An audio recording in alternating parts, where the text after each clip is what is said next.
Claro que sim, esses mecanismos repressivos foram uns montados de raiz, outros reformulados pelo próprio Salazar, porque o Salazar sabia muito bem que o povo português é um povo um bocado anárquico, é um povo muito recalcitrante, é um povo muito má língua, é um povo muito bisbilhoteiro, portanto é um povo que convém disciplinar para que o rebanho seja pacificado e não levante problemas.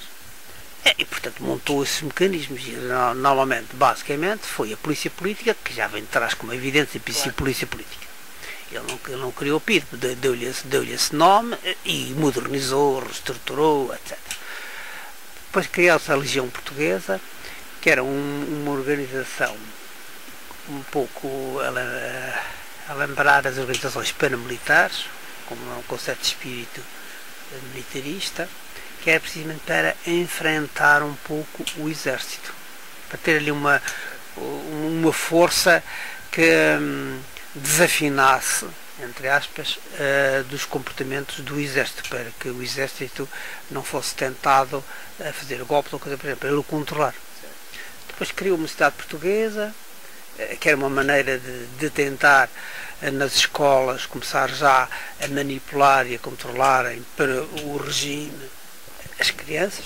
Portanto, criou e talvez o mais grave de tudo, depois da PIDE, foi a censura prévia. Prévia e não só prévia em relação à imprensa e a posteriori depois em relação a outras atividades, que era, portanto, para impedir que a comunicação social, que as artes, que os espetáculos, que a literatura, etc., abordassem todos os temas. E aí a censura prévia atuava e impedia isso.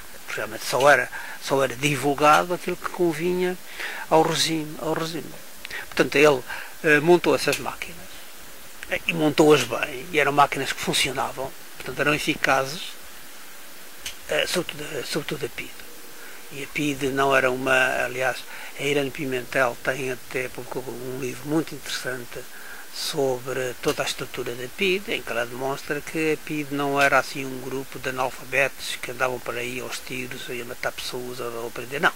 Era uma polícia que aprendeu com polícias internacionais, portanto uma polícia até com alguma sofisticação, e que tinha um objetivo, nada a perseguir quem não gostasse do regime, porque quase ninguém gostava do regime, toda a gente dizia mal do regime, então os portugueses davam-se para dizer mal, dizem mal de tudo.